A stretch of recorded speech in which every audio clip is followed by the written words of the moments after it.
Ouais BG, attends, je te coupe parce que cette vidéo-là, elle est sponsorisée par le site wookay.com, un site de revente de clés où vous pouvez trouver des jeux PC, mais surtout ce qui va nous intéresser, ce sont les clés de Windows 10 Pro. En effet, dans la description, vous allez voir un petit lien qui permet d'avoir une clé Windows pour pas cher, surtout en appliquant mon code promo AX20 qui vous permettra d'avoir une clé Windows 10 Pro pour seulement 12 €. Et tu connais, une fois que tu as rempli tes coordonnées, tes infos, etc., tu vas recevoir dans ta boîte mail, voire même dans le site, une fois que tu t'es inscrit, la clé en question. Et du coup, ce qu'il faudra faire, c'est simplement aller dans les paramètres Windows 10, dans mise à jour et sécurité, aller dans l'onglet activation, et là, vous collerez la clé Windows que vous avez achetée, et du coup, votre Windows est activé. Il y aura tout en description, donc n'hésitez pas à le faire si jamais vous avez monté votre PC et que en plus vous devez activer Windows 10.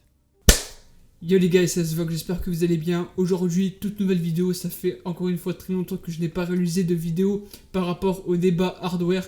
En plus, j'ai essayé un nouveau décor, j'espère que en tout cas il vous plaira. Et aujourd'hui, on va essayer de parler d'un sujet qui est assez sous-coté, c'est par rapport à AliExpress. Pour ceux qui s'en souviennent, j'avais déjà réalisé une petite vidéo par rapport aux processeurs AliExpress, notamment sur la fiabilité des processeurs AMD, de ce que ça en valait. Et pour ceux qui vraiment ont la mémoire en tête, j'avais acheté un Ryzen 7 3700X à un prix qui était vraiment intéressant, soit environ de 129 €. C'est une version qui est complètement neuve, sauf que c'était que le CPU en lui-même, c'est-à-dire qu'il n'y avait pas le venturail à part. Et par rapport au refroidissement, j'avais mon propre couleur, donc le Be Quiet Dark Pro 4 qui me suffisait amplement. Et pour tous les anti-AliExpress qui me disent putain, tu as acheté un processeur venant de Chine qui risque de flamber tout, les gars, pour info, je l'ai toujours, il marche très bien. Je l'ai même overclocké. Les gars, le processeur, il est nickel. Il est trop nickel en fait, c'est-à-dire même mon Ryzen 5 1600, je vais vraiment comparer un 3700X à un 1600. Mon 3700X gros, en OC, il te fait des dingueries, d'accord? Même moi de base, j'ai pas une carte mère de fou. En plus, le 1600, je l'ai acheté environ 189 € à l'époque où les Ryzen étaient sortis. Tu vas pas me le faire à l'envers, frérot. Le 3700X, c'est une tuerie, y a pas mieux, gros. D'ailleurs, attends, je vais voir si j'ai la boîte. Et pour ceux qui s'en souviennent, ouais, je l'avais reçu dans ça. Regardez, ils vont me dire, oh, ouais, j'ai peur. Non, faut pas avoir peur, les gars. En fait, c'était fourni dans ça. Et en gros, dedans, il y avait le CPU. Et comme vous voyez, c'est bel et bien la vraie boîte des CPU AMD. C'est-à-dire que lorsque tu achètes un vrai CPU AMD en Europe, tu vas recevoir la grosse boîte où il y a le ventirad. Et tu vas recevoir ça dedans où le CPU va être protégé en fait. Et sauf que là, comme je l'avais dit, c'est que la version CPU, sans le ventirad. Et en gros, il y a beaucoup de personnes dans cette vidéo qui m'ont posé pas mal de questions, notamment à l'hardware. Est-ce que ça en valait la peine d'acheter des composants directement sur AliExpress? En plus du fait qu'il y a la crise, avec la crise sanitaire, le fait que les grosses compagnies comme Nvidia et AMD qui nous balancent des nouveautés alors qu'il n'y a même pas de stock. Même si bon, par rapport au CPU, ça va encore, les stocks reviennent petit à petit. Mais en gros, est-ce que ça vaut vraiment le coup de, par exemple, acheter la plupart de ces composants sur AliExpress et puis d'un côté, je sais pas moi, les acheter en neuf ou encore sur le Bon Coin. Et vous allez voir que les gars, que AliExpress c'est vraiment pas du bullshit. Tous les clichés que vous entendez depuis 2013 sur Instagram ou je sais pas quoi, ou même sur Facebook, c'est de la grosse merde. Et je vais vous prouver dans cette vidéo que bon, je n'ai pas de preuves concrètes, ok, j'ai juste simplement des faits, que en réalité AliExpress c'est un site qui s'est vraiment fiabilisé durant ces dernières années. Et ça, je vais vraiment vous le prouver. Et ça, c'est ce que nous allons voir dans cette vidéo. Du coup, c'est parti les gars, n'hésitez pas à vous abonner, à liker comme d'habitude, ça me ferait super plaisir. Et on commence directement cette vidéo. Allez, c'est parti. Juste avant les gars, on va dans un premier temps diviser cette vidéo en deux parties. Comment dire? Je vais dans un premier temps parler de tous les clichés qu'on entend sur AliExpress un petit peu partout, dans les forums, sur YouTube, sur Instagram, bref tout partout. Toutes les merdes que vous entendez alors que c'est complètement fake en réalité. Et enfin dans un second temps, on va se concentrer uniquement sur les composants, c'est-à-dire que sur la partie hardware. Et dans cette vidéo, je ne vais parler que de hardware, c'est-à-dire que des composants PC. Je vais pas me focaliser sur les périphériques, sur les accessoires qui vont avec, ce n'est pas le but, ok? Déjà que les périphériques c'est un très bon domaine sur AliExpress. Là, on va simplement parler que d'hardware. Ok? J'espère que t'as pigé parce que c'est parti comme en 46. Si tu connais le but de ma chaîne. Déjà, on va pas se cacher les gars. Et je viens de le dire à l'instant. AliExpress, c'est un site qui s'est vraiment fiabilisé d'année en année. Et c'est vraiment pas du fake en fait. Déjà, rien que le fait que le SAV, j'ai l'impression, s'est beaucoup amélioré lors de ces derniers temps. C'était juste que, en gros, AliExpress, comme de base, c'était pas très bien réputé, que c'était tout nouveau, simplement d'apporter des produits de Chine directement en Europe. Bref, comme c'était nouveau, forcément, il n'y avait pas un truc fiable à côté, si vous voyez ce que je veux dire. C'était beaucoup plus sûr d'acheter un truc directement en Europe que ailleurs, même si c'était possible. Mais par rapport à la fiabilité, à la sécurité, et même par rapport aux frais de douane, bah forcément c'était beaucoup plus dur de la part de AliExpress, d'accord? Là, en réalité, ça va. Le système de livraison a grandement été amélioré, on va pas se le cacher, avec des temps de livraison qui sont assez courts. De même par rapport aux frais de douane, et d'ailleurs je vais en parler, en réalité, toutes ces histoires de douane, ça c'est quasiment réglé. Et surtout par rapport au paiement, remboursement, litige, ça c'est complètement... Genre, limite AliExpress ont vraiment glow up sur ce point-là. Car dans un premier temps, ce qui est bien notamment avec AliExpress, et qu'on ne peut pas directement faire notamment sur Amazon, c'est qu'on peut directement payer par PayPal sur certains produits. Alors bien évidemment, ça dépendra des vendeurs. Mais en réalité, quand on voit qu'un produit a beaucoup de succès sur AliExpress, donc en général, c'est le règlement via PayPal se fait directement par des vendeurs qui sont bien réputés sur AliExpress et qui sont d'ailleurs très bien notés, on a simplement la possibilité directement d'acheter via le système PayPal. Et en gros, pourquoi est-ce que c'est bien? Car de 1, souvent c'est moins cher parce que AliExpress font une petite réduction genre de 1 ou 2 euros. Et surtout, ce qui est bien, c'est qu'en cas de problème, pour litige, c'est le turfu. Déjà que tu peux litige directement sur PayPal, tu peux en plus faire un litige directement via ta commande de AliExpress. Et comme ça, si jamais tu as un souci, AliExpress rembourseront directement la commande. Et par rapport à un virement bancaire, on va pas se le cacher, c'est beaucoup plus fiable de passer par PayPal. Donc niveau risque, franchement, il n'y a pas grand chose en réalité. Comme je vous l'ai dit, le temps de livraison c'est vachement optimisé, c'est-à-dire que même s'il y a certains produits auxquels ça met environ 2-3 semaines à venir, voire même un mois, si jamais le produit en question est vendu par un vendeur qui n'est pas très fiable, enfin en tout cas qui est nouveau sur la plateforme, c'est maximum 1 semaine, voire 3 semaines, mais pour des vendeurs qui sont vraiment fiables, notamment SIZ CPU Store, donc en gros c'est le vendeur du processeur que j'ai acheté, qui dans certains produits vous propose la livraison en 10 jours, et même si c'est expédié via des entrepôts en Chine, ils utilisent simplement un système d'envoi beaucoup plus rapide. Et dans certains cas, je ne sais pas si vous l'avez remarqué, sur certains produits AliExpress, on peut sélectionner le type d'entrepôt pour simplement recevoir le produit le plus rapidement. Je m'explique, il se peut que lorsque vous commandez un produit, qu'il est disponible en Chine, en Espagne, en Italie, en France, et ça simplement c'est l'emplacement des entrepôts auxquels le produit se trouve. Et ça en réalité c'est un très gros point car ça optimise le temps de livraison, ça optimise aussi le fait que le colis, tu es sûr que tu vas l'avoir, donc par rapport à la fiabilité, il n'y a pas vraiment un gros souci. Surtout que des produits expédiés directement par des entrepôts en France, souvent c'est par la poste, donc Colissimo il me semble, pour simplement envoyer les produits, et c'est beaucoup plus rapide qu'un vendeur à la sauvette en fait. De plus, je vous avais évoqué des problèmes de douane, et ça en réalité ça s'est beaucoup amélioré. Déjà dans un premier temps, tout ce qui est douane dans l'hardware, franchement il y a eu 0 problème, à part dans les cartes graphiques auxquels c'est déjà arrivé pour certaines personnes, mais en réalité la douane va toucher que un seul type de produit, ce sont simplement les smartphones Android, principalement ceux qui coûtent plus de 150 voire 200 euros. Même moi dans mon cas je m'en souviens très bien, mon Xiaomi Mi 9T Pro que j'avais payé à environ 300 euros a été stoppé par la douane et du coup j'ai dû payer des frais. Mais en gros la douane franchement ça ne touche que les smartphones Android. Et ça ce n'est pas que sur AliExpress, hein, c'est quasiment sur tous les marketplaces chinoises. Ça peut être AliExpress, Banggood, Gearbest il me semble. Mais sinon par rapport au monde de l'hardware, par rapport aux processeurs, aux cartes mères, à la RAM, à tout ce que tu veux, on va pas se cacher, il n'y a quasiment pas eu de problème de douane. Surtout que l'hardware sur AliExpress franchement ça vaut que dalle. Et dans le pire des cas, si jamais t'as un composant qui se fait stopper par la douane et que tu dois payer des frais, tu peux directement contacter AliExpress pour que justement ils te remboursent les frais de douane. C'est déjà arrivé dans certains cas, c'est pas souvent, mais tu peux très bien demander à AliExpress de réclamer simplement ces frais de douane, et comme ça c'est réglé. Petit disclaimer aussi par rapport aux composants, il y a un truc qu'il faut vraiment faire gaffe, c'est que par rapport aux processeurs, en réalité c'est très bon car des processeurs, vous en trouvez beaucoup sur AliExpress, et c'est ça l'avantage comparé à une marketplace comme Amazon ou Cdiscount, c'est que sur AliExpress on peut retrouver non seulement des nouveaux processeurs, donc simplement les derniers Ryzen 5000 ou encore les Intel de 11e, 10e génération, mais surtout ce qui est bien c'est qu'on retrouve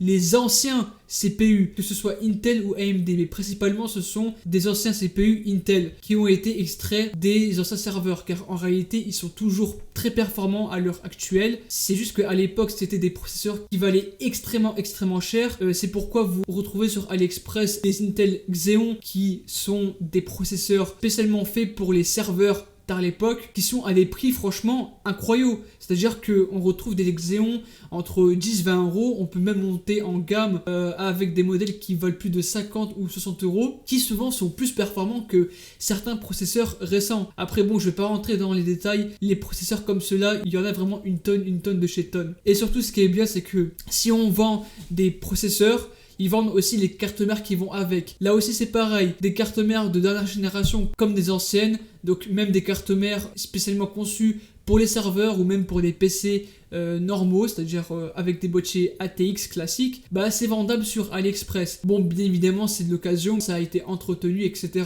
Ils vont pas le vendre comme ça alors qu'il y a des problèmes bien sûr. Mais surtout ce qu'il faut faire hyper gaffe sur AliExpress, c'est les cartes graphiques. Déjà comme je vous l'ai dit, bah souvent il y a pas mal de problèmes de douane par rapport aux cartes graphiques, en plus du fait que c'est un composant qui coûte assez cher sur la marketplace.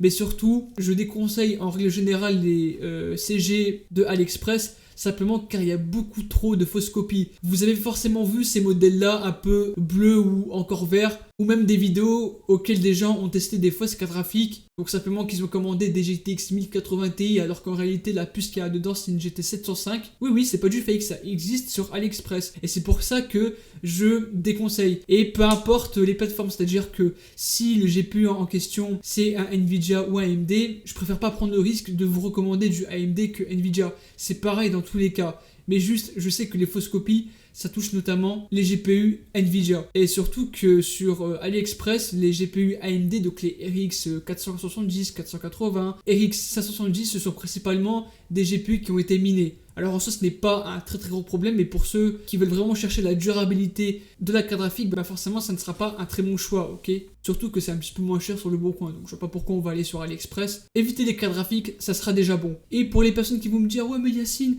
putain, j'ai peur pour mon processeur, frérot, à quel moment un faux processeur ça existe? Le pire c'est que ça se voit directement, ça se voit si par exemple le CPU ne rentre pas directement sur le socket, et même dans le système du BIOS ou encore de Windows, ça se voit si est-ce que le processeur est détecté par ta machine ou pas. Et du coup si jamais ça t'arrive, tu fais une réclamation, litige de AliExpress, patati patata, t'es remboursé et on n'en parle plus. J'ai aussi des questions par rapport à la garantie. Alors non, sur AliExpress, enfin notamment pour tout ce qui va toucher à l'hardware, même par rapport au processeur, à la RAM, il n'y a pas forcément de garantie. Cependant, pour des processeurs, on va pas se le cacher, la garantie elle est quasiment useless parce que le processeur c'est quasiment le seul composant qui est franchement hyper durable dans une configuration PC comparé à de la RAM ou encore à une carte mère. Franchement le processeur tu le gardes durant 20 ans, il va encore marcher. La seule chose auquel si tu veux vraiment niquer ton processeur, c'est dans un premier temps tordre les pins. Après ça arrive que que les pins se tordent lors de la livraison, donc dans ce cas-ci tu fais une réclamation à AliExpress. Mais après si c'est toi qui casses les pins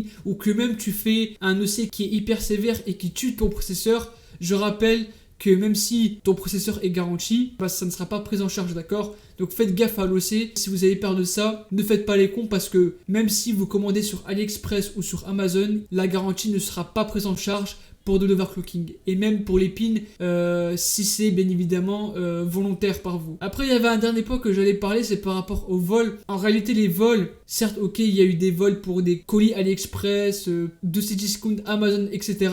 Mais en réalité, j'ai envie de vous dire un truc, ça se fait tout partout. Parce que le problème ne vient pas forcément de la marketplace, mais des livreurs qui, une fois qu'ils ont reçu la marchandise, vont directement te livrer chez toi. Et c'est à eux de pointer du doigt. Les marketplaces n'ont rien à voir dans tout cela, d'accord? Et si jamais il y a un problème, tout ça doit directement se régler via la poste. Et puis dans le pire des cas, si jamais ton colis se fait voler, tu connais l'histoire. Réclamation AliExpress et remboursement. Mais bon, c'est même pas la peine de s'exciter car en réalité, les vols sur AliExpress, c'est vraiment un truc hyper rare. Limite, c'est moins pire que les frais de douane que tu peux avoir. C'est genre pour une vraiment minorité des personnes, d'accord? Donc c'est même pas la peine de s'exciter sur ça, d'accord? Et enfin, on va terminer cette vidéo par les compos que je recommande directement sur AliExpress. Alors même si j'ai déjà vite fait parler des processeurs, des cartes mères, etc.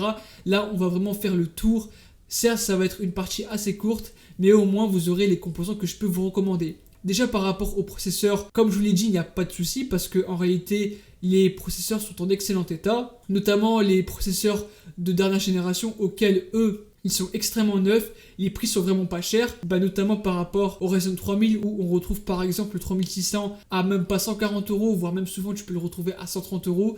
sans me ventirade. Idem chez Intel, même par rapport à la dernière génération. Et surtout, ce qui est bien, c'est que pour ceux qui n'ont pas les moyens, acheter des anciens CPU Intel Xeon, ça vaut le coup car en réalité, c'est quasiment increvable. Alors certes, ok, il y aura un moment où ça va crever dans quelques années, mais pour ceux qui n'ont pas un très très gros budget, faire une configuration directement avec un CPU Xeon, franchement, c'est pas mal parce que ça fera largement le taf. Souvent, tu peux avoir les mêmes perfs qu'un Ryzen 3 de première voire de seconde génération, ou même certains Intel Pentium ou i3, bien évidemment ça dépend des générations, et après si tu prends des gros Xeon qui vont entre 40 et 50 euros, tu auras quasiment les mêmes performances qu'un Ryzen 5, et pour 40-50 euros franchement c'est un très bon bail, surtout que de base ce sont des processeurs qui seront embarqués avec beaucoup de cœur. Donc les CPU ok, les cartes mères aussi. Comme je l'ai dit précédemment, il n'y a pas eu de gros problèmes. Si ils vendent des nouveaux et anciens CPU, bah forcément les cartes mères vont avec. Et peu importe les formats, format serveur, ATX, Extra ATX, Mini ATX, Micro ATX, ce que tu veux, il n'y a pas de souci par rapport à la carte mère. Juste faites gaffe, il peut y avoir des modèles entre guillemets no name, mais souvent sur AliExpress, ils vendent des modèles un peu plus haut de gamme tels que des MSI ou encore des Asus. Quelques gigabytes, mais bon, après gigabytes c'est pas forcément oufissime. Mais bon, pour des anciens Xeon, franchement, ça fera largement l'affaire. Par rapport à la RAM, alors, oui, je recommande la RAM sur AliExpress, notamment par rapport aux anciennes générations de Intel, c'est-à-dire que si, encore une fois, tu veux te faire une config à base de Intel Xeon, bah, prendre de la RAM en DDR3, voire à la limite en DDR2, ça se vend sur AliExpress pour vraiment pas cher, en plus avec de la bonne fréquence. Cependant, pour la DDR4, oui, on en trouve, mais pour éviter des problèmes de compatibilité, je ne vous recommande pas trop de passer par AliExpress.